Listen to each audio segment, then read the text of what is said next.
Exercise 7.1 को solve कर रहे थे, ठीक है। तो कोऑर्डिनेट ज्योमेट्री का ये एक्सरसाइज हम पहली वीडियो में हमने इसको इंट्रो बताया और इस एक्सरसाइज में हम लोगों को सिर्फ डिस्टेंस फार्मूला पे बात करना है, ठीक ना। तो डिस्टेंस फार्मूला कितना होता है, डिस्टेंस इक्वल हम बताए थे उस दिन, ठीक ना, under root x2 minus x1 का whole square plus y2 minus y1 का होल स्क्वायर, राइट, यूनिट, ठीक है। ये फार्मूला हमने पहले इंट्रोडक्शन में भी बताया था और इसके बाद वाले एक अलग से इसको हमने डेराइव भी किया था, ठीक ना। तो आप प्रूफ वाला भी वीडियो देख सकते हैं, हम लिंक दे देंगे डिस्क्रिप्शन में, ठीक है। तो ये रहा आपका डिस्टेंस वाला, इसी का इस्तेमाल करते हुए पूरा 7.1 लगेगा। तो आप जानते हैं हम लोग पहले एग्जाम्पल सॉल्व करते हैं, ठीक है। चलिए तो बात करते हैं एग्जाम्पल नंबर 1 से, ठीक। आपके पास ये बुक हो एनसीईआरटी का, बोल रहा है कि डू द पॉइंट्स 3,2, ठीक है, 3 points form triangle, if so name the type of triangle form, ठीक है। क्या पूछा उसने आपसे, उसने पूछा कि आप बताइए 3 पॉइंट्स हैं, ठीक ना, तीनों पॉइंट्स हम पहले नोट कर लेते हैं। तो 3 पॉइंट से ट्रायंगल बनने की बात हुई तो हम ऐसा क्यों ना करें कि ट्रायंगल कंसिडर कर ही लेते हैं, या तो फिर आप पॉइंट बोलो, पॉइंट ए, ठीक है, फिर पॉइंट बी, या यहाँ स्पेस होगा तो पॉइंट ए कितना है आपका 3,2, 3,2, राइट। फिर है आपका -2 -3, तो इसको बी कंसिडर करिए, -2 -3, ए बी सी कुछ भी मान सकते हैं आप। फिर है 2 और 3, लास्ट वाला है आपका सी 2, 3, ठीक है, 2, 3।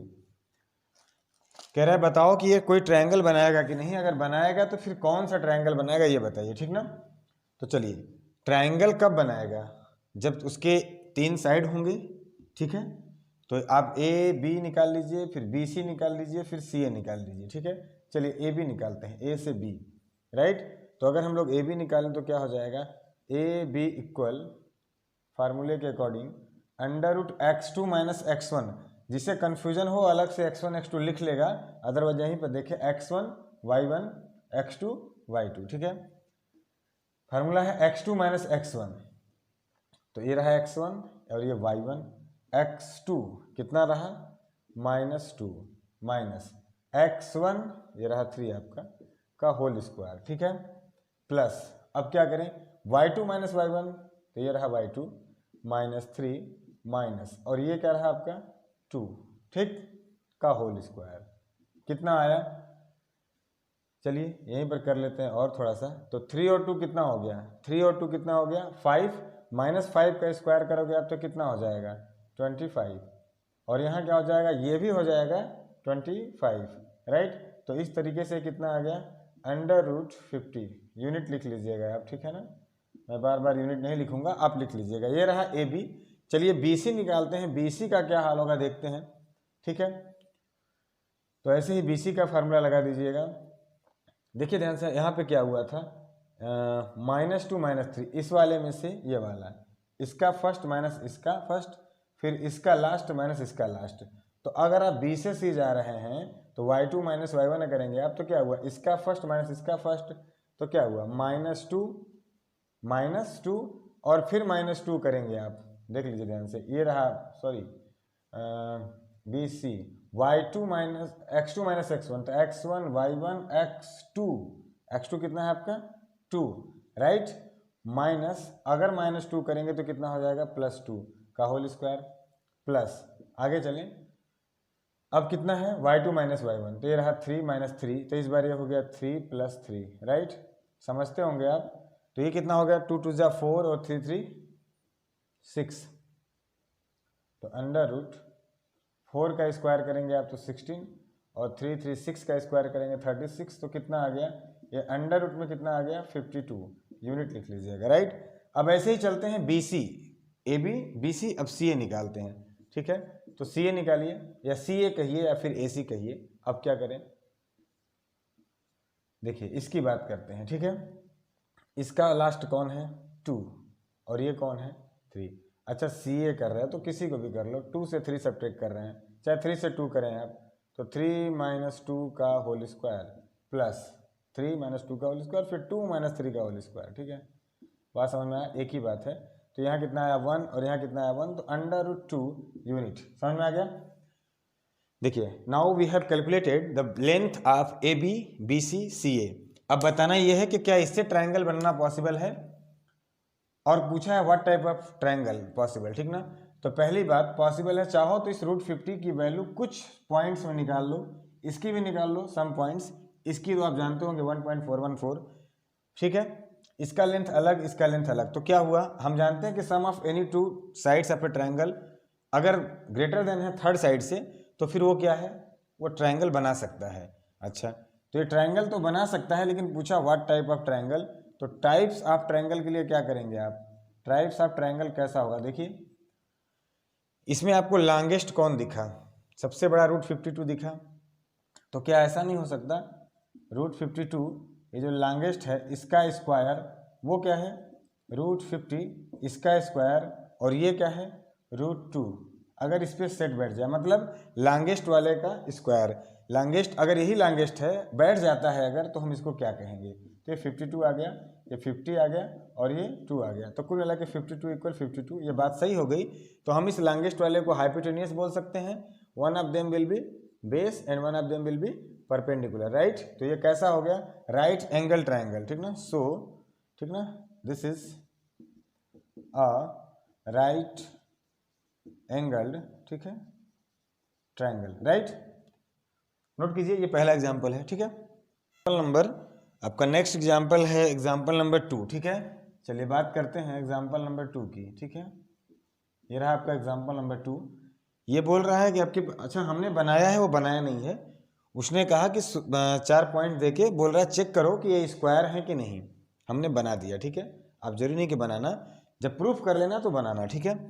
तो इसको देख के बोल रहा है कि प्रूफ करो कि ये एक स्क्वायर है, ठीक है। तो स्क्वायर के लिए क्या होगा, स्क्वायर के लिए अगर सारे साइड इक्वल आ जाएं, A B B C C D और डी ए अगर इक्वल हो जाएं, तो ये सफिशियंट रिक्वायरमेंट है कि हम कह सकते हैं कि all sides are equal, so this geometry is the square, ठीक है।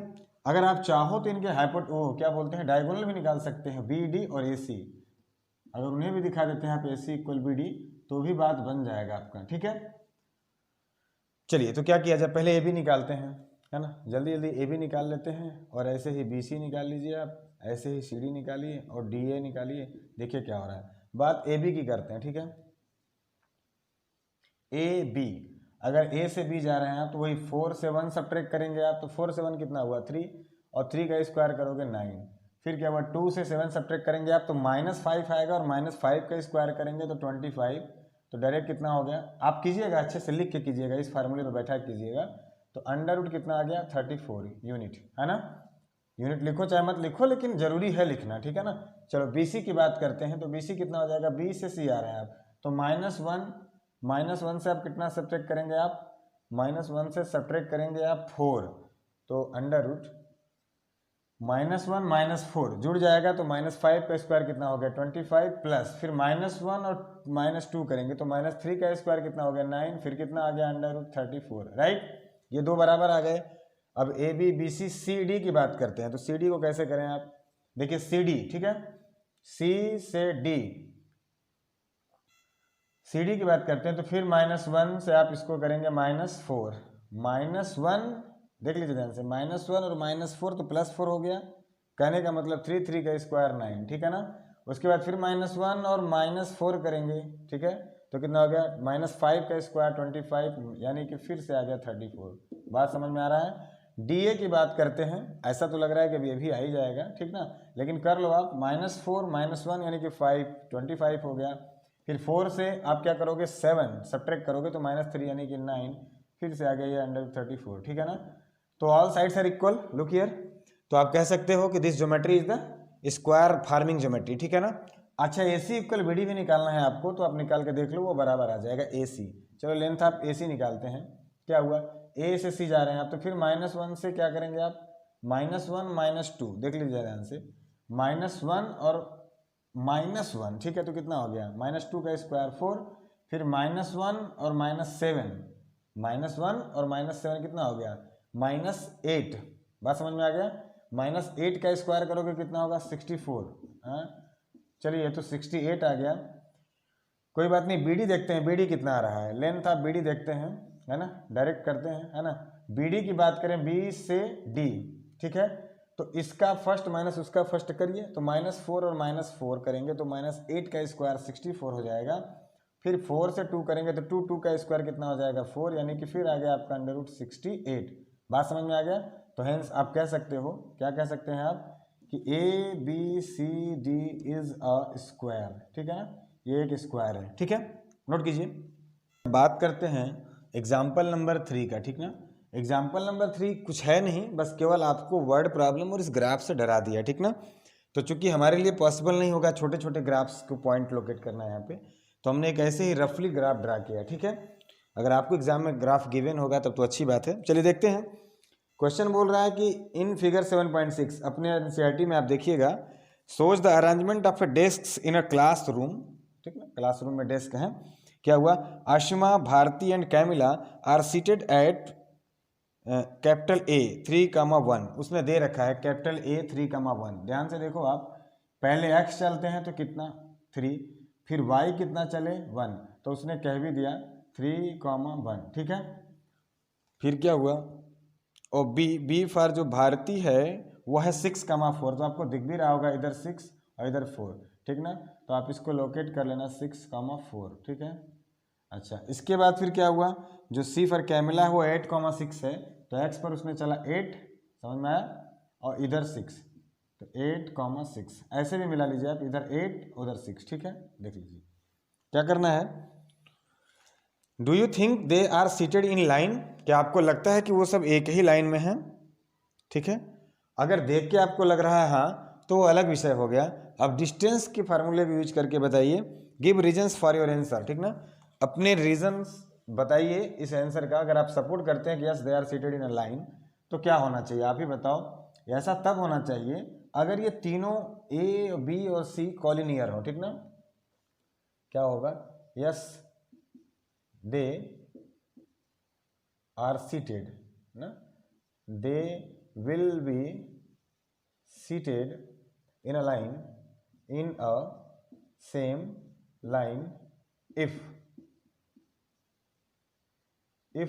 that line is collinear, ठीक ना, वो कैसा हो, कोलिनियर हो। आप इसको समझते हैं कोलिनियर किसको कहते हैं। कोलिनियर को ऐसे समझिए आप, मैं कह रहा हूँ एक पॉइंट यहाँ है, एक पॉइंट यहाँ है और एक पॉइंट यहाँ है, ठीक ना, इसको कोलिनियर कब कहेंगे, जब ठीक से खींचिए, है ना, ऐसे समझिए, है ना, कोई पॉइंट यहाँ है, कोई पॉइंट यहाँ है, कोई पॉइंट यहाँ है, तो इसको आप कोलिनियर बोलेंगे। कैसे कोलिनियर बोलेंगे आप समझिए इस बात को, है ना। अगर आप यहाँ से यहाँ गए और फिर यहाँ से यहाँ गए और इन दोनों का सम कंप्लीट सम के बराबर आ गया, तो ये कोलिनियर हुआ। अगर ऐसा ना होता, आप समझिए एक पॉइंट यहाँ होता, ठीक है, एक पॉइंट यहाँ होता, राइट, और एक पॉइंट कहीं यहाँ होता या कहीं यहाँ होता, चलिए ठीक है। अब आप समझिए, तो आप पहले यहाँ जाते फिर यहाँ जाते, तो ये कोलिनियर तो ना होता, मतलब इसका प्लस इसका लेंथ इस तीसरे के बराबर तो ना होता, बिल्कुल ना होता, वो कोलिनियर नहीं है। और ये कोलिनियर है, मतलब मैं कहूँ इसे A कहूँ, इसे B कहूँ और इसे C कहूँ, तो A से B जाने पर और फिर B से C आने पर कभी बराबर नहीं होते डायरेक्ट A C के, तो ये कोलिनियर नहीं होता। लेकिन यहाँ पर मैं अगर इसे A कहूँ, इसे B कहूँ, इसे C कहूँ, तो A से B जाऊँगा, फिर B से C, और ये A से B, B से C बराबर ही तो होंगे A C के, तो ये कोलिनियर है, right. Using this concept here आप बता दो कि हाँ वो एक लाइन में है, ठीक है। तो क्या करो आप, बिल्कुल सेम काम करो आप, AB निकाल लीजिए, BC निकाल लीजिए और AC निकाल लीजिए, ठीक है। अगर A से गए आप B प्लस B से गए C और बराबर हो गया वही बात AC के, तो ये कोलिनियर है। तो लेंथ आप AB निकाल लीजिए आप, ठीक है, फिर लेंथ आप BC निकाल लीजिए और देखिए बराबर आता है कि नहीं। चलिए लेंथ आप AB निकालते हैं, तो क्या हुआ formula, under root first minus first, तो 6 से 3 गया 3, 3 का स्क्वायर 9, डायरेक्ट कर रहा हूँ मैं, 4 से 1 गया 3, 3 का फिर स्क्वायर करेंगे आप तो फिर 9, तो कितना हो गया 18, राइट। 18 को आप तोड़ लो, ठीक है ना, तो कितना हो गया 3 3 का 9 दूना 18, तो 3√2 सही है यूनिट। समझ में आ रहा भाई। चलिए अब BC निकालते हैं, B से C, अगर B से C निकालें हम तो कितना हो गया, ये लास्ट फर्स्ट कितना है 8, 8 से 6 गया 2, 2 का स्क्वायर 4 प्लस फिर 6 से 4 गया 2, फिर 2 का स्क्वायर करेंगे कितना आ गया 4, ये कितना हो गया 4 और 4 8 हो गया। 8 को क्या कहते हैं हम लोग 2√2, सही है, तोड़ लीजिएगा। AC निकालते हैं, A से C, तो फर्स्ट लास्ट कितना 8, 8 से 3, 8 से 3 सब्जेक्ट करेंगे तो कितना हो गया भाई 5, 5 का स्क्वायर करेंगे 25, नहीं आएगा क्या 6 से 1 चला गया तो कितना हो गया फिर आ गया 5, तो 5 का स्क्वायर करेंगे तो फिर 25 यानी कि 5√2। बात समझ में आया? तो लेट्स चेक, क्या AB से BC जाने पर AC आ रहा है, तो AB कितना रहा आपका 3√2, बात समझ में आया, और BC कितना रहा आपका 2√2 बराबर AC कितना रहा आपका 5√2, ये कितना हो गया 5√2 बराबर 5√2, क्या हो गया ये लेंथ तो बराबर आ गए, तो क्या बोलोगे since AB plus BC equal AC means these points are collinear. What do you mean by collinear? They are lying into the same line. Point A, point B, point C are lying on the same line.